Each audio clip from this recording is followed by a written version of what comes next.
So, yes, this verse is describing how Sri Chaitanya Mahaprabhu is being attracted. So the question may arise, because Sri Krishna Chaitanya Radha Krishna Hayanya, Lord Chaitanya Mahaprabhu is no other than Radha and Krishna combined. Lord Chaitanya Mahaprabhu is Krishna in the mood of Srimati Radharani, because we know he wanted to taste what Srimati Radharani was feeling, the love that she was feeling when she was in the Lord's association, her Lord. And also Lord Krishna wanted to understand the sweetness of that love, the happiness that she was feeling, the glory of that love. So Krishna, he is all-knowing, as we know. He is all-knowing, but one thing he did not know, he could not fathom, the love that Srimati Radharani had and what she was experiencing. It's called Madhana Mahake Mahabhav. It is the highest of all of feelings of love, because in the six Goswamis they have very nicely described. They have very nicely described these transcendental spiritual emotions. It's a science. It is not a sentiment. It is a science. And so Srimati Radharani, she heads up because she's experiencing the most love for Krishna, and therefore she is very, very blissful. This is the Ladini Shakti of the Lord. So anyway, Krishna, he is self-sufficient. So the question may arise, why is someone who is self-sufficient, why should he be attracted? And what is the nature of such attraction?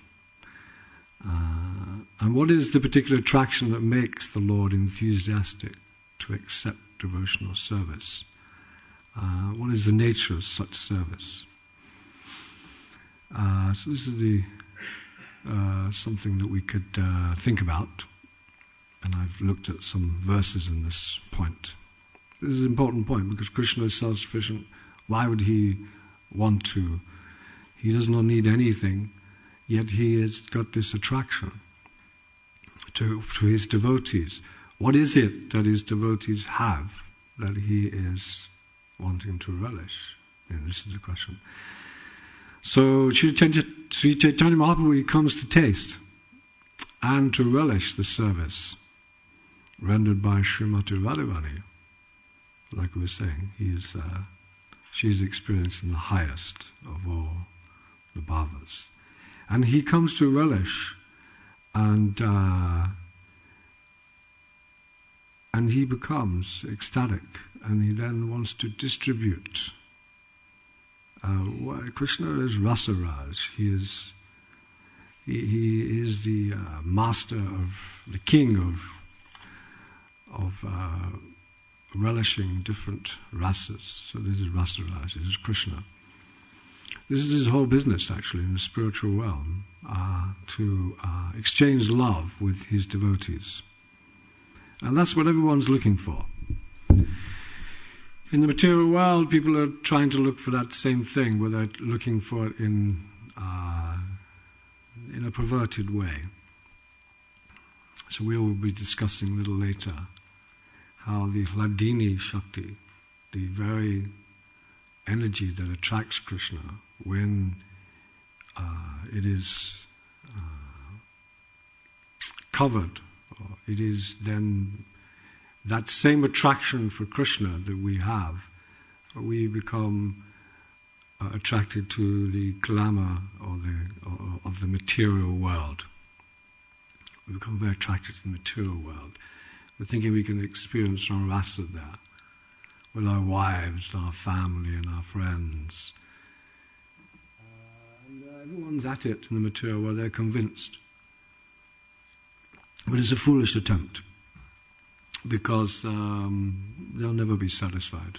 It doesn't matter what you have, you'll never be satisfied, because the material body is temporary, comes to an end. Any emotions you may try to reciprocate with someone, it will, there may be something there. Prabhupada says that the love between the mother and the child is just like a reflection. But usually it is mostly self-centered love. It cannot be described as love, really, because love is something that's selfless. We can see that in the lives of the residents of Vrindavan, how they exchanged their love with Krishna. They were willing to give up everything for the satisfaction of Krishna. They did not care about their own happiness. There's the story of the gopis when Krishna had a headache. He wanted to get some dust. So the gopis were willing even to... There's an example like that. So, the Lord becomes attracted to this devotion. And it's described in the Srimad Bhagavatam 6.16.34. Srila Prabhupada says, the Lord and his devotees both conquer by love, and they derive transcendental bliss that way. Prabhupada says that Krishna, he conquered the gopis by the sound of his flute, that transcendental sound of his flute. Immediately they dropped everything and ran to the forest. And it's described in some shastra that flute, playing certain notes, they could hear their names, isn't it? They could hear their names in that flute. Look at the gopi nose. They could hear the names, and they dropped everything, and so they were conquered by Krishna's.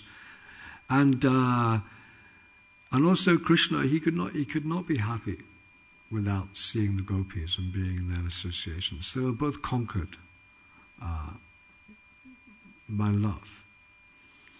And Krishna is described in the 6th canto, 12th chapter, text number 5, that Krishna likes to depend on his devotees. Although he is full, still he likes to depend on his devotees to carry out his will. Krishna is not dependent on anyone, but still he likes to depend on his devotees. So this is so we're going to try to delve into that realm a little bit, and also the realm of chanting Hare Krishna. Because where is this attraction to Krishna? How are we going to have that love for Krishna? How can we think of Krishna and be always absorbed in him? And the point is given by the acharyas that you cannot think of somebody constantly unless you have love for them.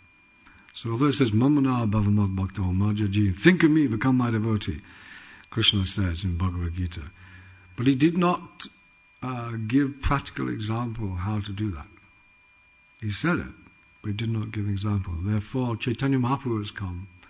Vrajavidya Nija Bhakti Yoga Shukshastam Eka Purusha Parayana Sri Krishna Chaitanya Saradari Kripabhuri Aham Tam Bhajante. So he has come to teach what is devotion to him, and he has come to teach us how to give up things that are not devotion to him. So we have to accept things favorable, reject things. He's come to teach these things. So this is Chaitanya Mahaprabhu. So the holy names, the way to become a lover of Krishna, you have to think of him. How are you going to think of him? How you become lover? You can get that love for Krishna only one way, actually, and that is through the chanting of Lord Krishna's names. Hare Krishna, Krishna Krishna, Hare Hare.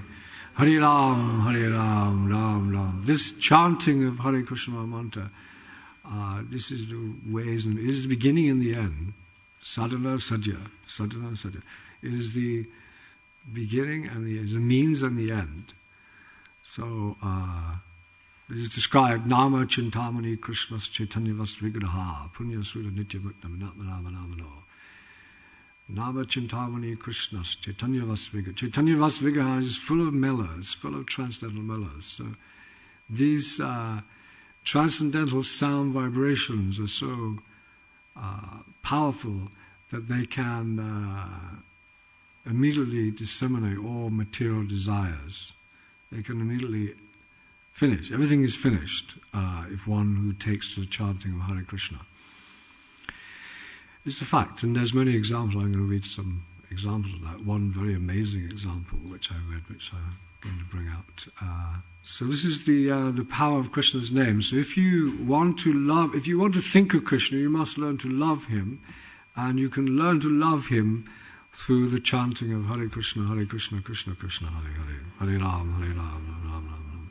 There's no other means of loving Krishna. You can, by religion and piety and other ways, by worship, maybe through the different religious processes, you can learn to love to some degree, your fellow man. You can learn to love your family. You can become religious. This is helpful. But you cannot actually enter into loving Krishna, who is the Supreme Person of the Godhead, through any other means other than chanting the Maha Mantra.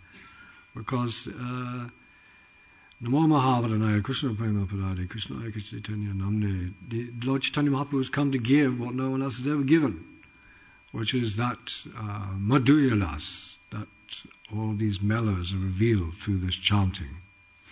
There is that one verse which states that pure love of God is already situated in the heart of the living being. What is that? Yeah, Nitya Siddha Krishna Prema Sajya Savinoy Shravanare Shruta, that verse. Yeah. Gavanodai.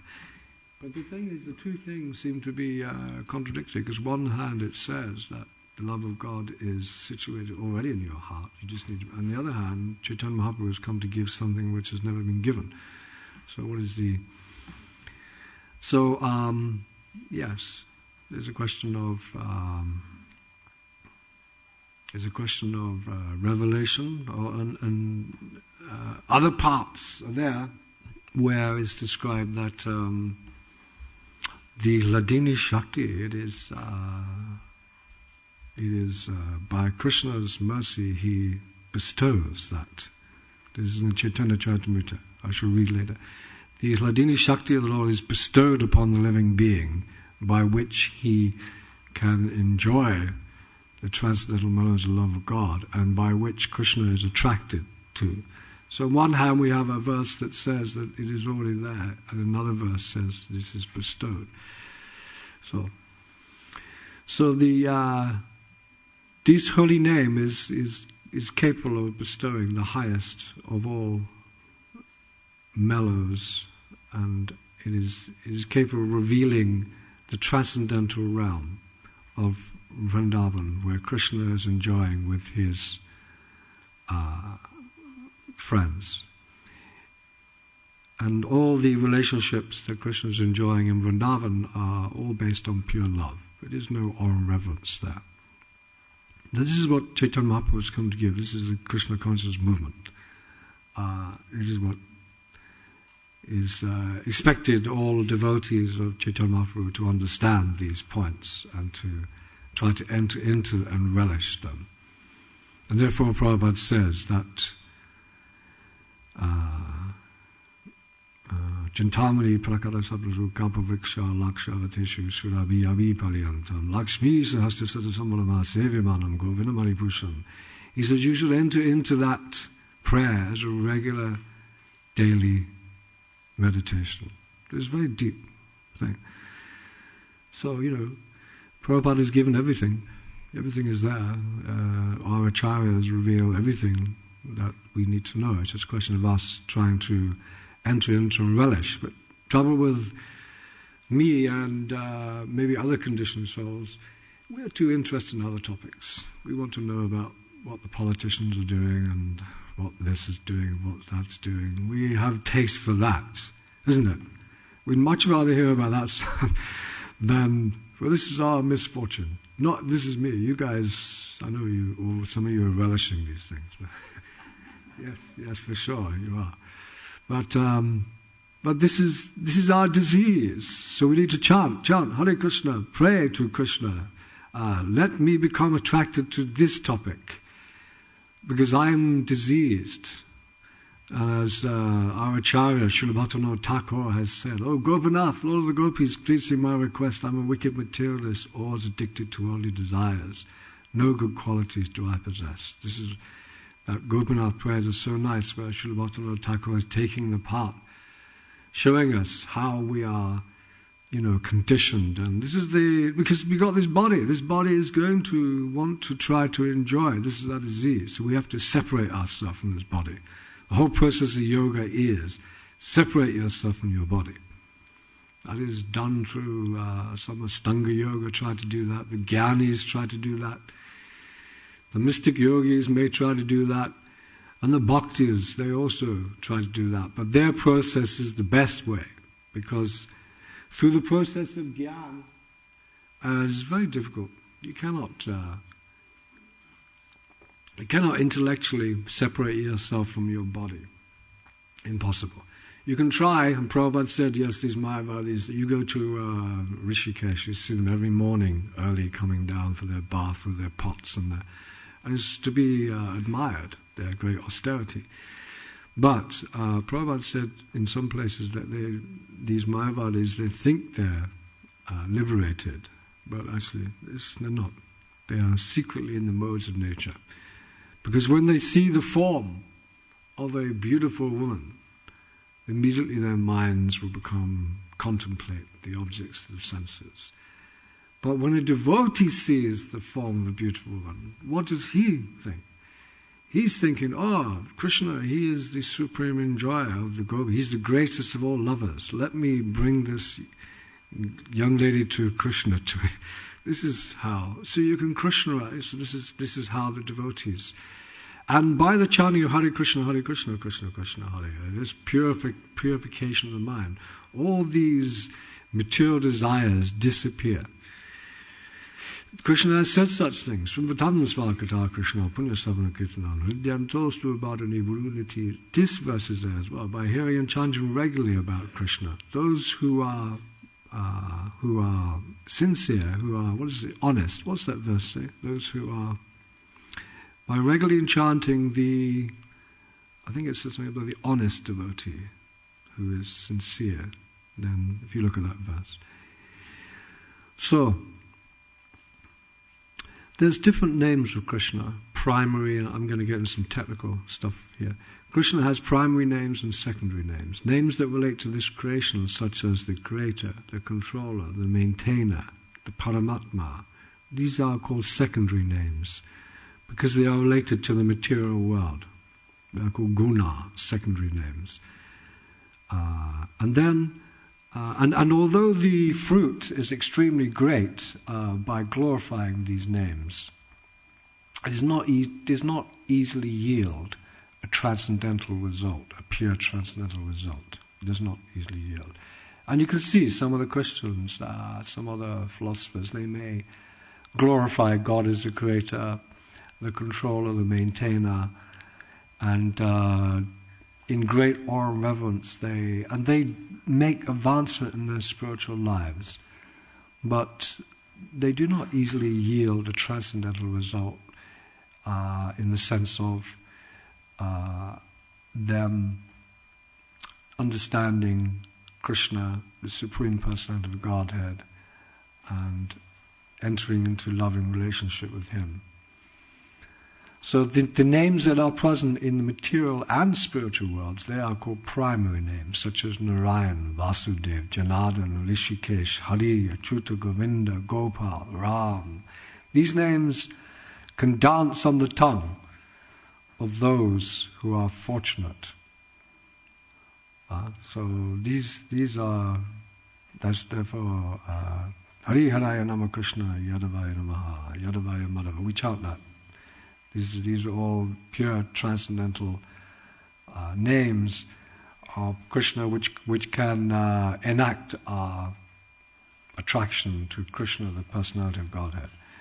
So all the Shaktis of Krishna are present in these names, and they have descended to destroy Maya's influence. Because this is the thing, Maya is so strong, we need to chant, there's no other way. In Satya Yuga, Treta Yuga, Dwapara Yuga, and in Kali Yuga, there's different methods, different sacrifices. Meditation, sacrifice, deity worship, and the other. And in Kali Yuga, it is the chanting of the holy name. Therefore, Krishna Vanam to Sakrishnam Sango Bhanga Sapashadam. Intelligent people, they take to this chanting of the holy names. Actually, I was reading from Gaura Swami. He gives a little discussion on there's different mantras in different ages. They are called Taraka Brahma Nama, different names that in the different ages the people will be chanting. And in Satya Yuga there is a mantra, in Treta Yuga there's a mantra, but these and Dwapara Yuga as well. But these mantras are all related to Narayan. When I say but, I mean this is a wonderful thing. They're related to Narayan, and they can give great benedictions. In Satya Yuga, this chanting can give you Shantaras and Dasya Bhav. In Treta Yuga, the chanting gives you Dasya Rath and a glimpse of Sakya. In Dwapara Yuga, the chanting gives Santya, Dasya, Sakya and Vatsala. But in Kali Yuga, this chanting changes because the direct name of Krishna is in the Maha Mantra. Other ages, mostly worship and mantras directed towards Lord Narayan. But in Kali Yuga, the most degraded of all ages, Hare Krishna, Krishna comes. And if you chant that mantra, the Hare Krishna mantra, that is possible. It is possible to experience all the relationships with Krishna, including Madhurya Ras, which is the highest of all. And actually, Prabhupada does say, yes, you should hear from devotees, particularly one who is experiencing Madhurya Ras. He says that in one purport. So this is interesting how these different ages, there's different meditations, different names. So this chanting is going on in many, many ages. Even the Christians, we know they chant. The Jewish people chant. Everyone's chanting. It's not so unusual to find people chanting. So one who chants the name in absorption, he becomes freed from sins. They fly like a frightened deer from the lion. I'm going to give you quotes. That's from the Garuda Purana. From the Skanda Purana, all his miseries and diseases disappear. For those who have faith, you chant Hare Krishna, all your miseries and diseases will appear. You purify, in the Brahmanda Purana, it says it purifies your family, society, and the whole world. In the Brihad Vishnu Purana, even if one is sinful, if he constantly performs Harinam, he attains a status of twice born and purifies the whole world. This is a very good point. This particularly applies to people of Kali Yuga, because we are very prone to sinful activities.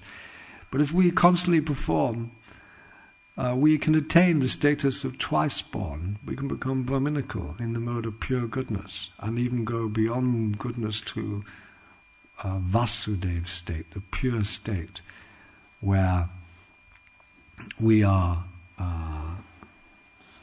Sisi Rago Kunanda Sitaram Lakshman Hanuman Sisi Godatai Ki Jai. The Vasudeva state, one is not influenced by the modes of nature, but he is directly in touch with the Ladini, Sandini and Samvit energies of Krishna, the spiritual energy. So all disturbances are appeased, all obstacles are destroyed, and one can attain supreme peace. I remember there's one of these Srila Prabhupada quotes in the diary. Every day you can turn a page.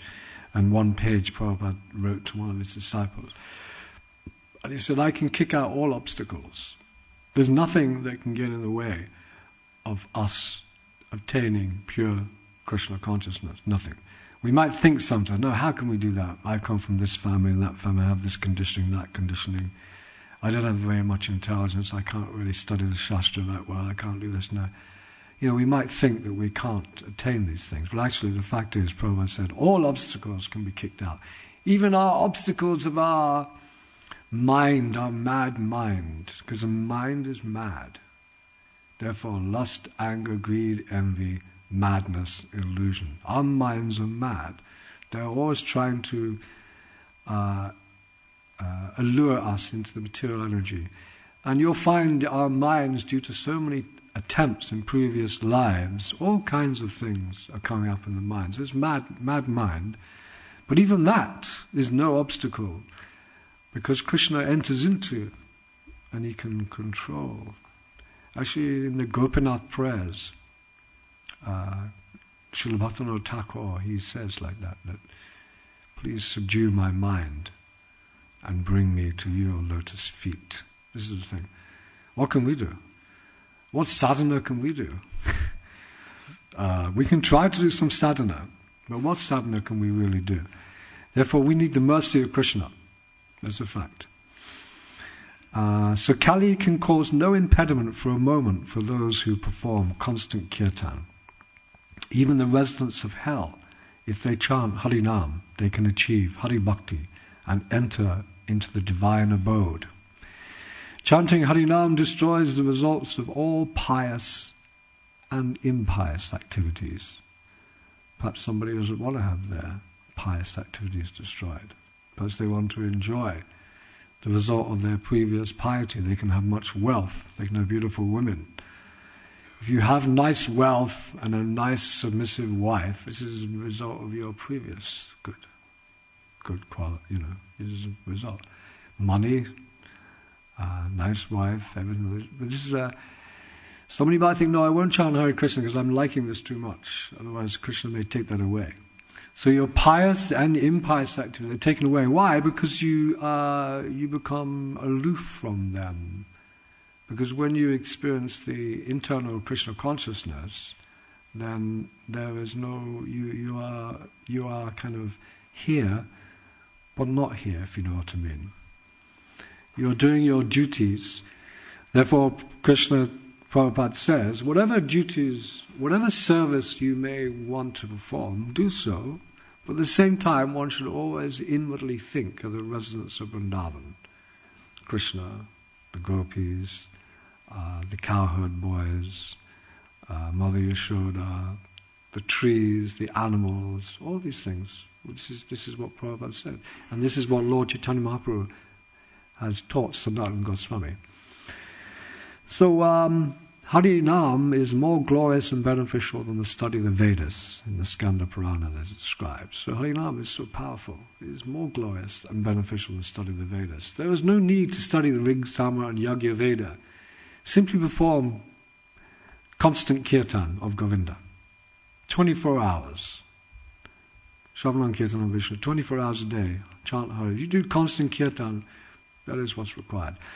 So the holy names also, they give the result of visiting millions of tirthas. Sometimes we want to go to these holy places, but if you chant Hare Krishna, Krishna Krishna, Hare Hare, this is quite sufficient. You will find great ecstatic symptoms within you. And more so, or at least then if you visit the tirthas, they will become alive to you. Because you can be in Radha Kund, in Vrindavan. We've all been there, sitting on that wonderful abode. But if your mind is very purified, you will see should we say, the original form of Radha Kund. Because there's one guidebook where it describes Radha Kund with jeweled staircases going down into the water and pillars either side. And the gopis will value it. So this is there. This is the. So if you are very pure, you will see Vrindavan in that way. So, and also even a glimmer of the holy name gives unlimited results, even more than many millions of fruitive activities.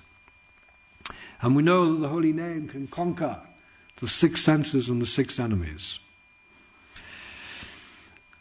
And Krishna has assembled in the holy name charity, vows, austerity, tirthas, all sin removing, pious activities, all benefits of Rajasuya, Ashvamedha sacrifices, all the perfections of Gyan, and he has invested all these things in this holy name. And here's a really interesting quote from the Padma Purana.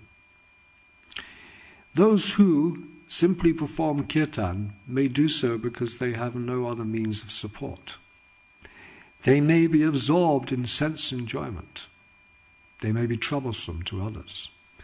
They may be bereft of celibacy and other virtues outside of Dharma. Still, the destination that they achieve cannot be attained by all the combined efforts of religious people. I mean, isn't that? I think that when I read that, I thought that's pretty amazing. Because sometimes I remember one devotee was giving class here, and he was saying that, he was glorifying the religious people, and actually he referred to some devotees, at least, as, I won't even say it, but it was a derogatory term. He was thinking that, the devotees, you think that actually the Christians, they behave so nicely and they do this and so that. And it may be the case on one level externally, but here in the Padma Purana it says, even if sometimes you get devotees, you see them, they chant Hare Krishna, they've got a lot of faith. And they don't sometimes achieve much, maybe, externally. And they are absorbed in sense enjoyment, some of them. And some of them are not celibate. And such and such like. But we should never condemn such personalities. We should not be thinking, oh, he is so like that. Because he's chanting Hare Krishna. And it says here that the destination of such a devotee, even though he may not be so fixed up in his sadhana, he's going to achieve a wonderful result, because who is chanting Hare Krishna? You try to get people to start chanting Hare Krishna, it's very difficult regularly. So those devotees that we see sometimes, we should never think, oh, he's such and such person, like this, he's like that. No, they may for one reason or another be in certain circumstances, but they have faith in chanting Hare Krishna. We may not want to take them as acharyas, but at the same time, on one level, we must give. And therefore, Chaitanya Mahaprabhu said, anyone who chants the holy name, you should pay respects to. So, we should have faith in the holy name. And like that. What else do we have here? I was not taking that into a while. Oh yes, I was going to quote one thing from Srila Bhaktivinoda Thakur, because he wrote one poem regarding people that are attracted to the material world and the glamour of the material world. Because if we don't take shelter of the holy name, we will succumb to that. And he says, "Oh, for those that spend their days in festive mirth and joy, the dazzling, deadly liquid forms their hearts for air employ." This is the unfortunate condition of the jiva in the material world. Their hearts are forever attracted to the dazzling, deadly liquid forms of a woman or a man. This is a fact. So the holy name can cure us from that disease. So the Harinam has not taken birth in the material world. This is Srila Bhaktivinoda Thakur. The conscious spark-like jiva is qualified to chant Hari, Krishna, Mahamantra, when he is situated in his pure spiritual form. He cannot perform pure Harinam with material senses bound by Maya. So when the jiva attains the mercy of the Ladini Shakti, then activity of realizing his spiritual form and his spiritual activities begin, and then Shuddha Nam arises. This is pure name. The goal of chanting Hare Krishna is to perform pure devotional service, to chant purely. We must become lovers of Krishna. So this is Shuddha Nam, pure chanting has to be there. So this Shuddha Nam, this pure chanting of Krishna, it descends on the mental faculty. So the mind, it enters in the pure name enters. The mind is peace, is at peace. You can hear and chant, and you can gain great faith and think about Krishna's Leela, his life, his family. This is the result of chanting the holy name. And Prahlad Maharaj, he prays for a gentle mind. As Prabhupada says like that in one text. It's interesting. We need a gentle. Our mind is not gentle. It is always disturbed. How do you control the mind and how to keep it pure, clean? This is verse. Tapasya brahmacharina sane samena cha dumena cha. Satya, how's that verse good? Chagyena satyasuchamam yamena niyamena cha. That if you want peaceful mind, you have to try to become celibate. Then your mind will not be disturbed. And give charity, be clean, and also don't curse others. This is another thing. Don't curse others. This is then have a gentle mind like that. Because when you curse others, you become angry. Then when you're angry, you lose your spiritual. But it's not very easy, isn't it? You may have the experience to not succumb to such cursing. This is all very good. These things will come from chanting. And then the holy name will dance on the tongue, which has been purified by the practice of bhakti. Harinam is not a form of letters, but when he descends in that form. So this is the transcendental nature of the holy name.